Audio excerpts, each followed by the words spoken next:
Now, gas prices in Europe have risen 30% in one day due to declining supplies as the weather on the continent gets colder. The Russian pipeline that typically brings natural gas to Europe this time of year has been sending the commodity in the opposite direction. That's eastward from Germany to Poland for 15th consecutive months. It comes amid a broader dispute between the West and Moscow over the buildup of Russian troops near Ukraine. Russian exports account for around 40% of the natural gas that Europe uses to heat homes and power factories. Lawmakers in the bloc have accused the Kremlin of restricting supply for political leverage. Moscow denies the allegation, but the standoff is threatening to compound Europe's energy crisis. Prices of gas and coal have surged fivefold over the past year.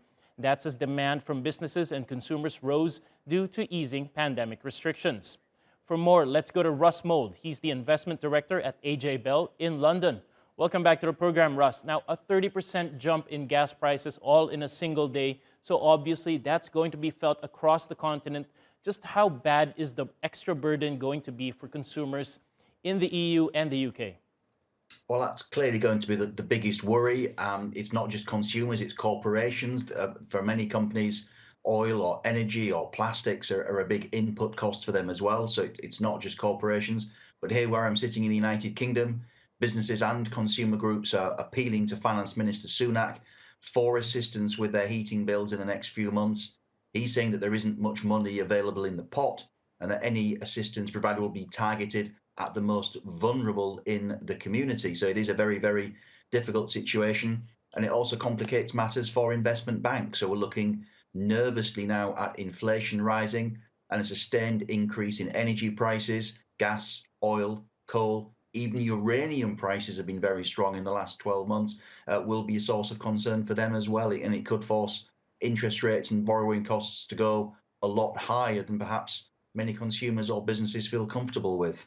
Right, so how does this now affect the economic outlook for the continent, for the region, which is, still undergoing this fragile recovery from the COVID-19 pandemic? It's a big complicating factor. I mean, we're obviously hoping that the data from South Africa, which suggests that Omicron may be more transmissible but less deadly, proves to be the case across the rest of the world as well. And we've actually seen financial markets become more hopeful for the economic outlook in the past few days.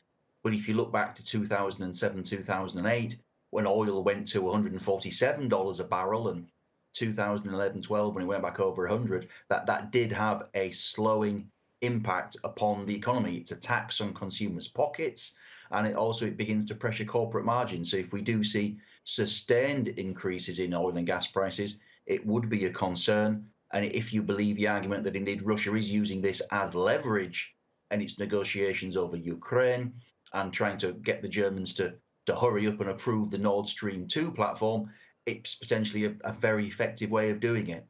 All right, Russ Mould, investment director at AJ Bell in London. Thank you for joining us.